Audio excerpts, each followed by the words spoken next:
রমাদান মাসে আল্লাহ রাব্বুল আলামিন এই মাসের যে ফজিলত বর্ণনা করেছে, কোরআন এবং হাদিস সম্পর্কে যাদের মৌলিক ধারণা আছে, হাদিসে রাসূল সম্পর্কে যাদের একটু ঘাটাঘাটিও আছে, তারা জানেন দুই তিনটা আমল সম্পর্কে কোরআন এবং সুন্নাহর সবচেয়ে বেশি সংখ্যক ভাষ্য বর্ণিত হয়েছে। সবচেয়ে বেশি সংখ্যক, এত ফজিলতের, এত তাৎপর্যের, এত মর্যাদার হাদিস আর অন্য আমল সম্পর্কে সাধারণত দেখা যায় না।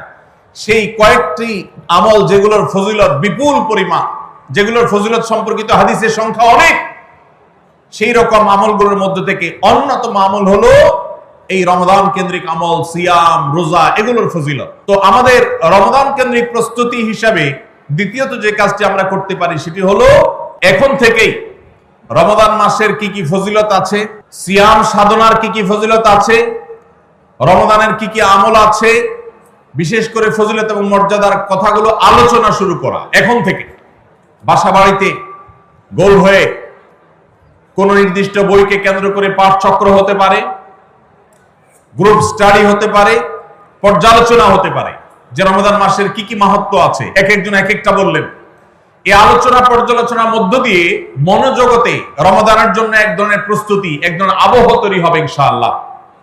এজন্য দ্বিতীয় প্রস্তুতি হিসাবে আমরা এই কাজটি ইনশাআল্লাহ করব, সেটা হলো রমজানের ফজিলত, রমজানের মর্যাদা, সিয়ামের ফজিলত, অন্যান্য আমলের উপকারিতা, সেগুলো নিয়ে আমরা বেশি বেশি পর্যালোচনা করব। যত বেশি আপনি আগে থেকে পর্যালোচনা করবেন, রমাদানের প্রতি আপনার তৃষ্ণা, সিয়াম সাধনার প্রতি আপনার ভেতরে আকাঙ্ক্ষা, প্রত্যাশা এবং প্রতীক্ষা, এটা আপনার মধ্যে বাড়তে থাকবে এবং রমাদানের প্রতিটা মিনিটকে কাজে লাগাবার জন্য তাগাদা আপনার ভিতরে অনুভব হবে ইনশাআল্লাহ।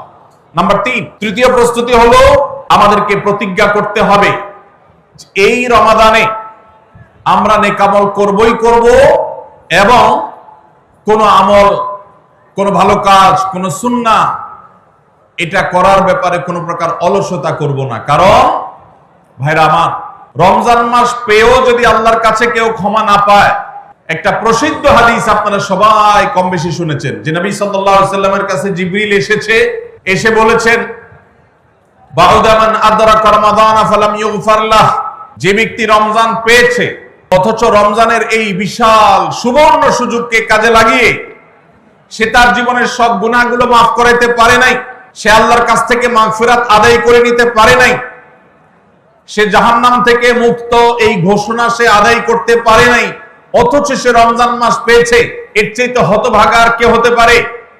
তা সে ধ্বংস হোক, এই বদদুআয় নবী সাল্লাল্লাহু আলাইহি সাল্লাম আমিন বলে সমর্থন জানিয়েছেন, সায় দিয়েছেন। এজন্য ভাইরা, রমজান মাস এসেছে কিন্তু আমল ইবাদত হয় নাই, রমজান মাস এসেছে আবার চলে গেছে কিন্তু আমার গুনাহ আল্লাহর কাছ থেকে মাফ করাতে পেরেছি বলে আমার বুক সায় দেয় না, তাহলে এর চেয়ে বড় হতভাগা, এর চেয়ে বড় কপাল পড়ার কেউ হতে পারে না।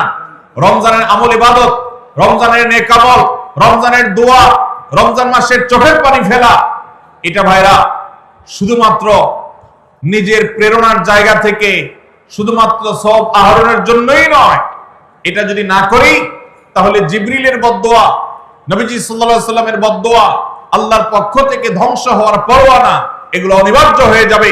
এই কথা চিন্তা করে এখন থেকে রমাদান কেন্দ্রিক প্রস্তুতির অংশ হিসাবে আমাদেরকে প্রতিজ্ঞা করতে হবে, এইবারের রমাদানের প্রতিটা দিন আমি আল্লাহর কাছে চোখের পানি ফেলে একটা নির্দিষ্ট সময় কান্নাকাটি করব, আমার গুনাহ খাতাগুলোকে মাফ করাবো, জাহান্নামীদের তালিকা আমার নাম যদি কোনো কারণে যেয়ে থাকে, আমি এমন ভাবে রোনাজারি করব, এমন ভাবে ইস্তেগফার করব, এমন ভাবে চোখের পানি ফেলবো, একান্তে নীরবে আল্লাহর সাথে কথা বলবো যেন আমার সমস্ত গুনাহগুলো মাফ হয়, জাহান্নামীদের তালিকা থেকে যেন আমার নাম কেটে যায়। এর জন্য ভাইরা এখন থেকে প্রতিজ্ঞাটা করতে হবে। প্রস্তুতি হলো কাজ হবে রমজানে, কিন্তু প্রতিজ্ঞা হবে এখন থেকে যে আমি কোনোভাবে এইবারের রমজানের সুযোগ আর হাতছাড়া করব না ইনশাআল্লাহ। তাহলে 3 নম্বর হলো যে রমজান কেন্দ্রিক সমস্ত আমলগুলো করব, আল্লাহর কাছে তওবা ইস্তেগফার করে নিজের গুনাহগুলোকে মাফ করায়া ছাড়বো, জাহান্নাম থেকে মুক্তি তথা নাজাত এটা নিজের করে নেব, এই মর্মে প্রতিজ্ঞাটা এখন থেকে যেই কয়দিন রমজান আসতে সময় আছে প্রতিদিন আমাকে নবায়ন করতে হবে। প্রতিজ্ঞা আজকেরটা যেভাবে হবে কালকেরটা আরো স্ট্রং হবে, তারপরের দিন আরো স্ট্রং হবে। প্রতিদিন আমি স্বপ্ন লালন করব কবে রমাদান শুরু হবে আর আমি আল্লাহ রাব্বুল আলামিনের কাছে রমাদানের এই সমস্ত ইস্তিগফার, তওবা, আমল এগুলোকে নিবেদন করতে থাকবো। চেষ্টা করা যাবে না ইনশাআল্লাহ? তাহলে 3 নম্বর প্রস্তুতি হলো রমজান মাসে নেক আমল করার প্রতিজ্ঞা করা, মাগফিরাত এবং নাজাত আদায় করার প্রতিজ্ঞা এখন থেকে করা। নাম্বার 4 নম্বর যে প্রস্তুতিটা আমাদের নিতে হবে সেটা হলো, যদি আগের রমজানের কোন রোজা কারোর কাজা থাকে, এই রমজান আসার আগে আগে শাবান মাসের মধ্যেই সেই কাজাগুলো আদায় করে ফেলা উচিত। আম্মা জান আয়েশা রাদিয়াল্লাহু তাআলা আনহা বলেছেন যে নারী হিসাবে রমজান মাসে যে কয়েকটা রোজা ভাঙতি পড়ে, নবীজি সাল্লাল্লাহু আলাইহি সাল্লাম রমজান পরে পুরো সময়টা তার কাছে থাকার কারণে তিনি সেই রোজাগুলো রাখার সুযোগ সেভাবে পেতেন না। স্বামীর হকের কথা মাথায় রেখে রোজাগুলো রাখতেন না। এবং শাবান মাস আসলে নবীজি সাল্লাল্লাহু আলাইহি সাল্লাম নিজেও বেশি বেশি নফল রোজা রাখতেন। মা আয়েশা রাদিয়াল্লাহু তাআলা আনহা বলেছেন যে তিনিও তার রমজানের বাকি রোজা যেগুলো ছিল ভাঙতি রোজা, সেগুলো তিনি রেখে ফেলতেন। এই হাদিস থেকে বোঝা যায় রমজানের রোজা যদি কারোর কাজা হয়, পুরুষদের অসুস্থতার কারণে হতে পারে, মা বোনদের মাসিকার কারণে হতে পারে, তাহলে সেই রোজা যত দ্রুত সম্ভব আমরা কাজা করে ফেলবো। এবং সেই কাজা করতে যদি কোনো কারণে, যৌক্তিক কারণে বা যে কোনো কারণে যদি বিলম্ব হয়, তাহলে এই বছরের আসন্ন রমজানের প্রস্তুতির অংশ হিসাবে আগের রমজানের কোনো ভাঙতি রোজা থাকলে সেগুলো সব রেখে কাজা করে সম্পূর্ণভাবে এই রোজার জন্য প্রস্তুত হবে। এটা হলো 4 নম্বর প্রস্তুতি। নাম্বার 5 নম্বরের রমজানের প্রস্তুতি হলো, আল্লাহ রাব্বুল আলামিনের কিছু সাধারণ ক্ষমা আছে, কমন ক্ষমা, গণহারে মাফ। আল্লাহ তাআলার এই যে সাধারণ ক্ষমা, গণহারে মাফ, দুটি বিষয় এই গণহারে মাফ থেকে মানুষকে দূরে সরিয়ে রাখে। আল্লাহর গণহারে যে ক্ষমা, এই গণক্ষমার উপযুক্ততা নষ্ট করে দেয় দুটি জিনিস। তার একটি হলো শিরক, আরেকটি হলো হাসাদ। একটা হলো হিংসা, আরেকটা হলো শিরক। নবী করিম সাল্লাল্লাহু আলাইহি ওয়াসাল্লাম বিভিন্ন হাদিস থেকে আমরা জানি, তিনি বলেছেন আল্লাহ রাব্বুল আলামিন বিশেষ করে লাইলাতুন নিসফি মিন শাবানে যখন মানুষকে গণহারে ক্ষমা করেন, তখন 2 শ্রেণীর মানুষকে আল্লাহ তাআলা মাফ করেন না, ইল্লা লিল মুশরিকিন ও মুশাহিন।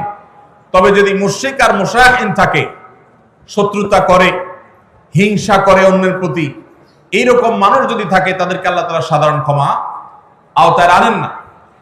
রমাদানে আল্লাহ তাআলা প্রতিদিন বহু মানুষকে সাধারণ ক্ষমা করেন। রমজান যখন কাছে আসে, সে দশক আসে, তখন সাধারণ ক্ষমার পরিমাণ বেড়ে যায়।